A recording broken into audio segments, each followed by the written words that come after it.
Good morning. Good to see you here. And also, we have a very special couple with us. We have Mr. and Mrs. Rugnett here for their very first time as a couple together. Just got married this weekend. And when you see boy, I looked over there. I'm just so happy to see you there. It just shows you're keeping God first in your life. Beginning your very first Sunday, coming to worship together as a married couple. Just such a joy. I know that will continue. I know that's your heritage in your life, but it's just so good to see it. Congratulations. Didn't make it to the wedding, but congratulations to you. Such a joy in there. I got to watch it and say, but good things, good things. We're in the book of Matthew. Excuse me. I may lose the battery's low, and if it loses, put me over here. We're in the book of Matthew, chapter 15. As we've been talking about the life of Jesus and going through his ministry, and he's on into his second year of ministry. 3 years that he had ministry, and that this is this kind of turning point when his popularity is still very much so, but it's going to be in decline from now on with this. And so as we talk about the ministry of Jesus, we see in Matthew 15 this particular time when he deals with this Syrophoenician woman, and people, as you read commentaries about it and talk about it, and they say, well, Jesus was pretty harsh with her. He said that we cannot have my ministry to dogs. And some have said, well, now, the word dog there literally means a little puppy, a family pet, as it were, but still it is, as she was a Gentile, and Gentiles were often called dogs and outcasts and such, and Jesus deals with this, and he does, and he says what he says. And so in dealing with this, it just is. So as we talk about this, and people dealing, how come Jesus was so harsh with her? And how does he deal with her with this? And we'll talk about some things in this particular story as we talk about Jesus and his dealing with people and such. And we read here in Matthew chapter 15, beginning in verse 21, and Jesus went from thence and departed into the coast of Tyre and Sidon.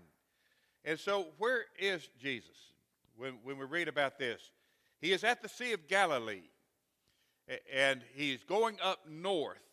If you can see Sidon and Tyre up north of, he's up in this area. And right above that arrow, you see Syrophoenicia. Some of your versions talk about a Syrophoenician woman. And here in King James it says a Canaanite woman. And so this is in the land of Canaan. The children of Israel crossed over Jordan River. They're going to the land of Canaan, their promised land. And they conquered the land of Canaan, but not all of it. And so the part in the north there, we still have, which is not in the realm of where the Israelites live. It says in the book of Mark, when you read about this story, that Jesus is going to the region of Tyre and Sidon and to dwell in the house of someone there. He's getting away from it all. He's taken a little side. He's had multitudes of people with him, and he says, I'm going to leave my ministry area and go up. Maybe this man had a little house on the Mediterranean Sea and said, Jesus, you need a little rest, and you just go take a little time there, get away from it all, have some time to yourself. But that's what Jesus is doing. In the book of Mark we read, he goes in this other man's house, and he's going to be there for a little bit, kind of have a little retreat for him, a little rest for him. And so he goes up into this Syrophoenician area. In there, as he begins, we talk about the woman that he meets. And in verse 22, when it says that, and behold, a woman, a Canaanite woman, came out of the same coast and cried unto him, saying, Lord, have mercy on me, thou son of David. My daughter is grievously vexed with the devil. cruelly, is what we read earlier. It's not a good thing when you see your children go through something that's terrible, isn't it? You as parents, you would wish much more. If only my child didn't have to go through this. If I could go through this instead of my child, I would gladly do it. And parents, you would, wouldn't you? You would rather it happen to you than see your children suffer through something. But this is the world. In this world we have troubles and sickness, not just to the old, but to the young also. We don't know how old the woman was. We don't know how old the daughter was. We know she was a worried mother, just as any woman would be about their children. And so she comes to someone that she can help, that can have help for her daughter. She's heard about Jesus. Jesus had not been up in that region, but he'd been down south. But he had been within 30 miles of her. And don't you know the fame of Jesus spread to many? And it is that the reason she came to someone who could help her daughter. She said, "Oh, Lord." Now, she was a Canaanite woman. She was not a Jew. And yet she calls him Lord and recognizes his majesty in that. And so she gives him proper petition for him. "O Lord, thou son of David." Now, we talked about the son of David early in the book of Matthew and the heritage that the Messiah was to come through David. The kingship would come through David. The Jews were looking for a physical king to sit on a physical throne in Jerusalem and deliver them physically from slavery from the Romans.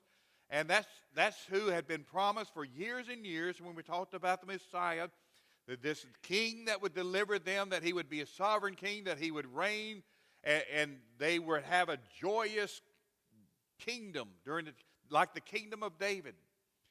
But Jesus is king, but not physical king.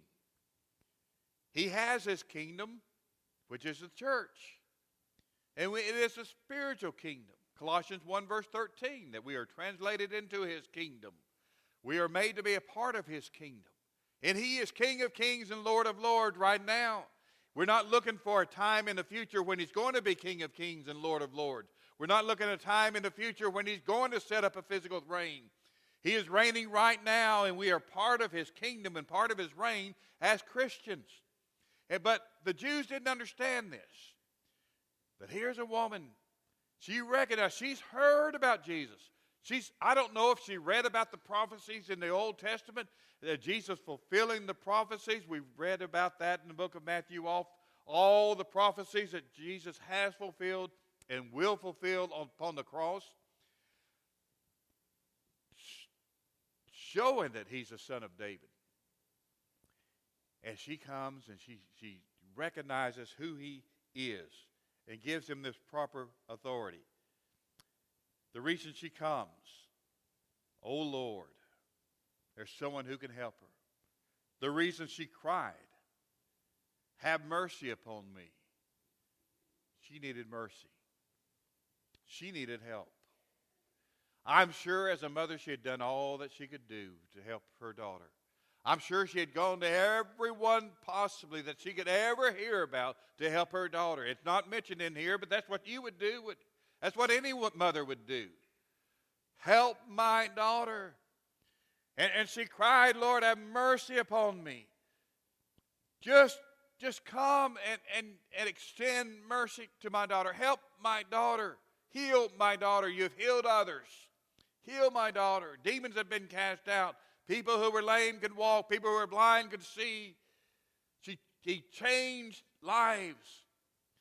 And she said, "Have mercy on me. I know, I'm not a Jew. I'm a Canaanite woman. I know I don't follow the same religion that you do, but Lord, have mercy upon me." And the reason she called, for the sake of her daughter. My daughter is grievously vexed with the devil. This is not the first time demons had entered the pictures and evil spirits and such, and Jesus had cast out demons before.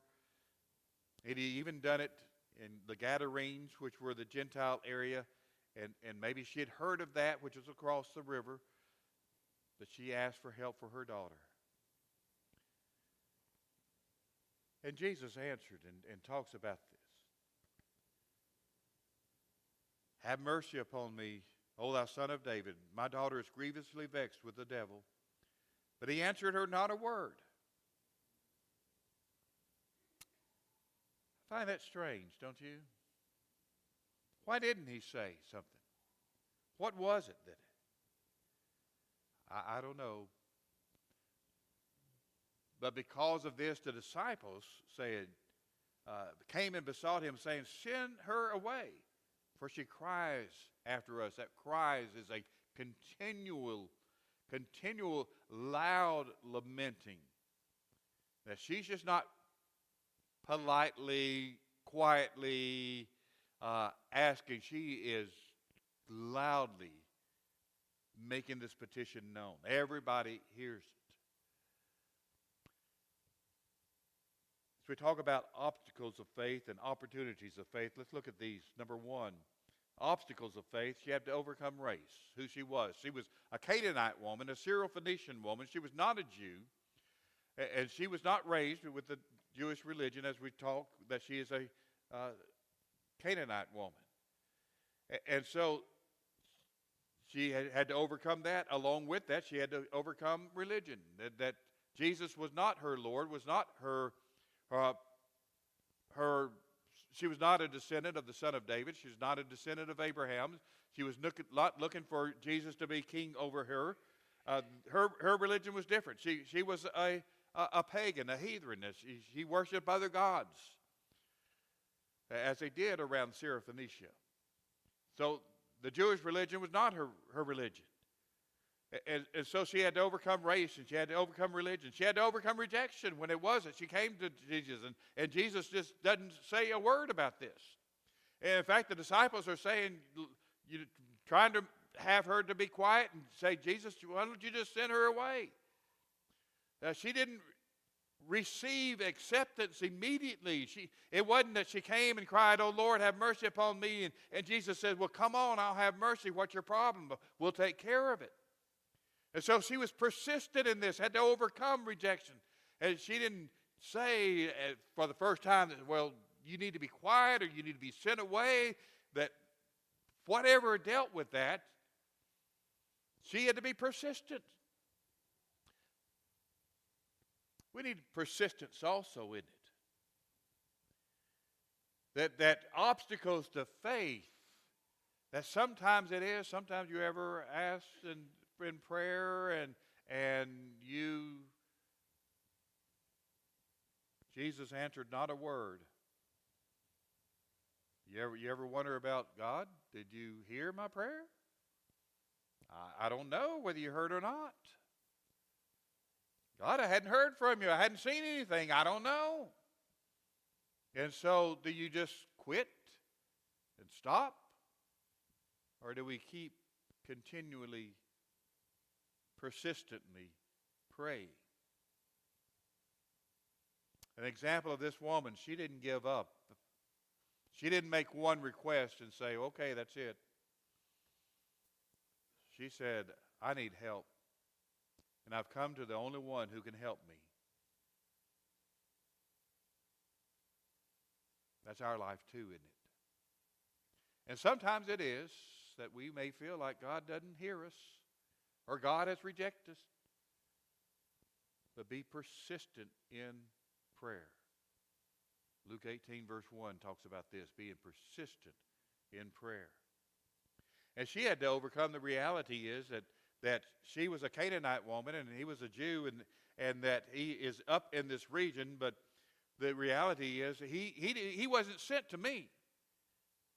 Jesus said, he answered and said, I'm not sent unto you, but to the lost sheep of the house of Israel, and that's not her.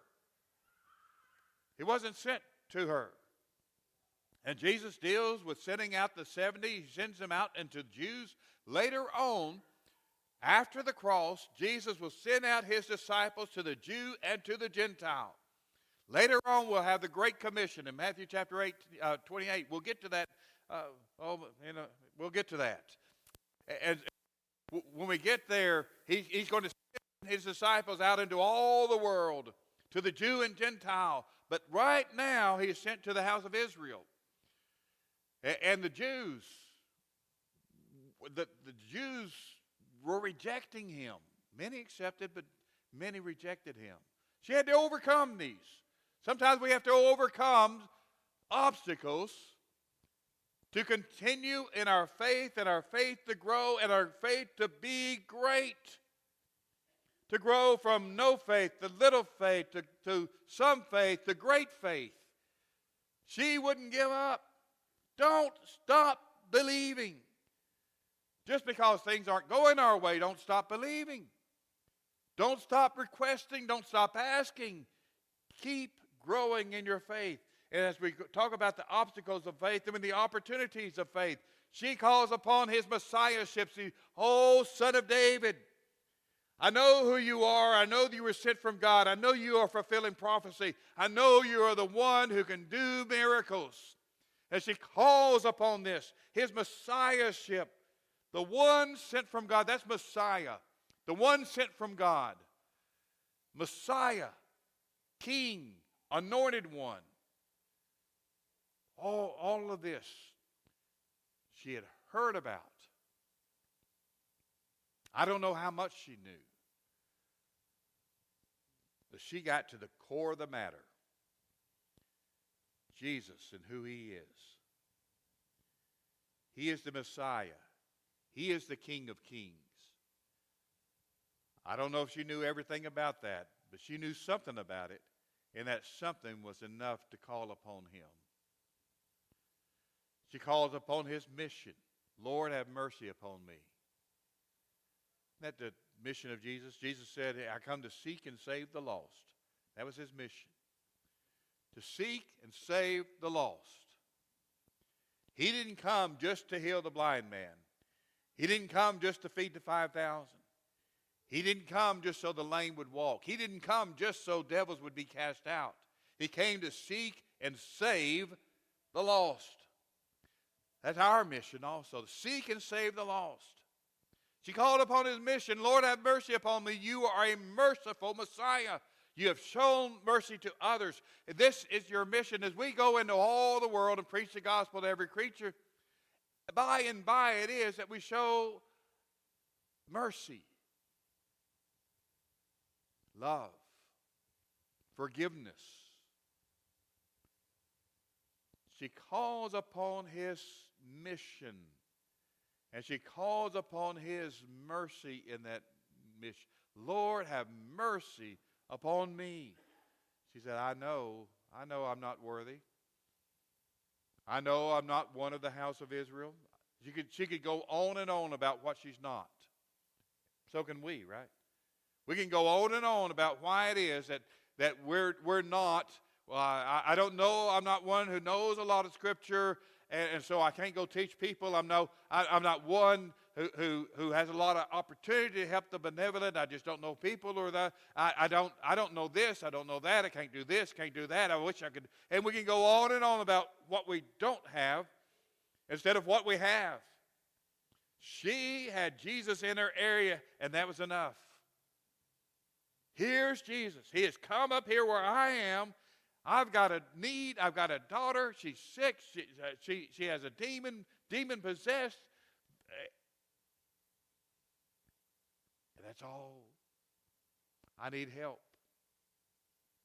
I need mercy. So the opportunities of faith were there, and she overcame this, and her faith was there. And so when it is, and we get into this part, she came and worshiped him and said, Lord, help me. Some versions may say she came and knelt before him. That is the word for worship, to kneel before him, to acknowledge him, who he is as Lord, who he is as Son of David, to acknowledge his authority, to acknowledge this. And so she worshiped him. And we see Jesus accepts this. the disciples, whenever they were worshiped, they said, no, don't worship us. We're just men. Jesus is worthy of worship. And he says this, it seems kind of cruel. It's not meet for me to take the children's bread and cast it to dogs. I'm not sent here for this mission. I'm here to fulfill this mission, this other mission to the Jews. I'm sent to the Jews. And she comes back with what a great line it is, isn't it? She didn't let that discourage her. She was told no. She was called a dog. She didn't get offended. Well, maybe she did, but she overcame it. And she said, yes, that's true, Lord. Yet dogs eat of the crumbs which fall from their master's table. Jesus responds to that faith. She wasn't going to quit. Her daughter needed help. And that mother persistently continued. Yes, I know you weren't sent to me. I know I'm not a Jew. I know how Jews view Gentiles. Probably not the first time she'd been called a dog by a Jew.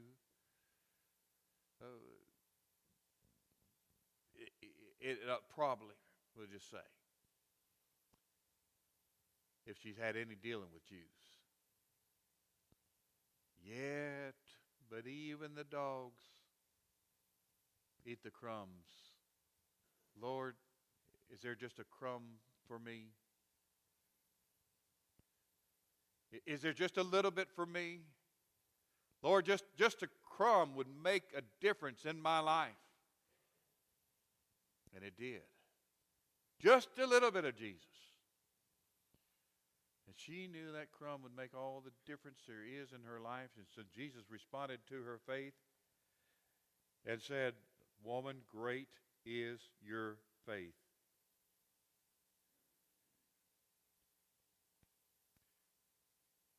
Not long ago, we have Peter walking on the water, and he begins to sink. And Jesus talks about little faith, even from one of his disciples. And here's a woman, he says, I see great faith. She wouldn't quit. She knew Jesus could make the difference. And so Jesus responds to her faith. Be it even as you will.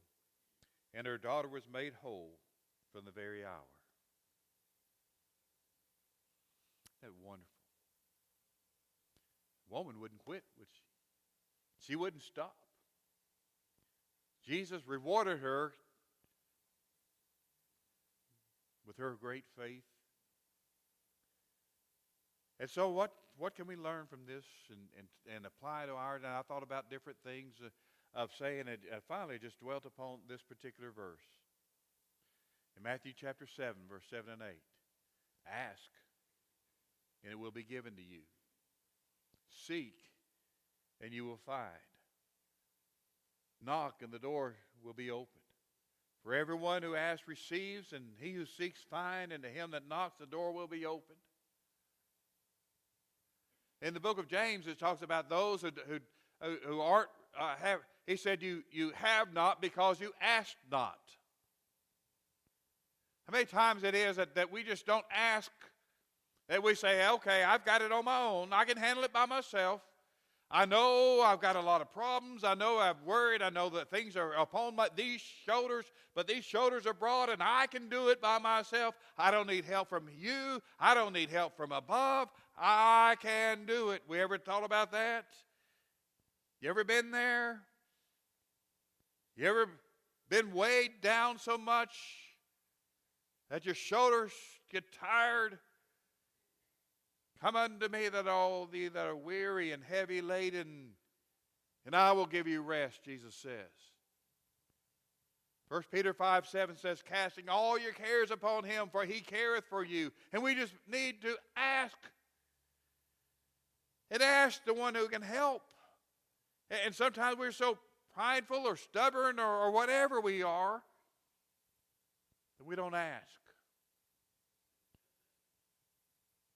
Ask, and it will be given to you. Ask like the Syrophoenician woman. Ask with persistence. She didn't do it for herself. She did it for her daughter. No greater love than for your daughter. Seek and you will find. In John 4:24 and 25, it talks about worshiping God. It says that God is seeking those worshipers, those who worship him. That Jesus came to seek and save the lost. That's not a casual seeking. That's a persistent seeking. And we need to seek Jesus like that.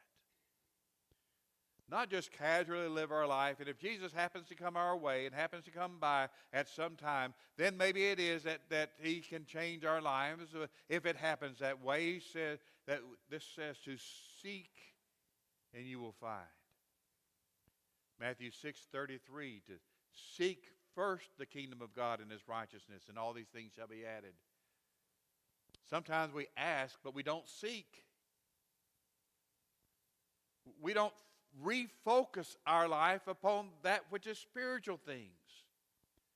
We may ask, but we still want to live in the world, but we'll ask for some help from time to time. But we don't want to change our life and become Christians and live our life toward that way that God would have us to have, and for him to be our Lord, to seek what is important to him. We ask, but we don't see. Now we need to seek.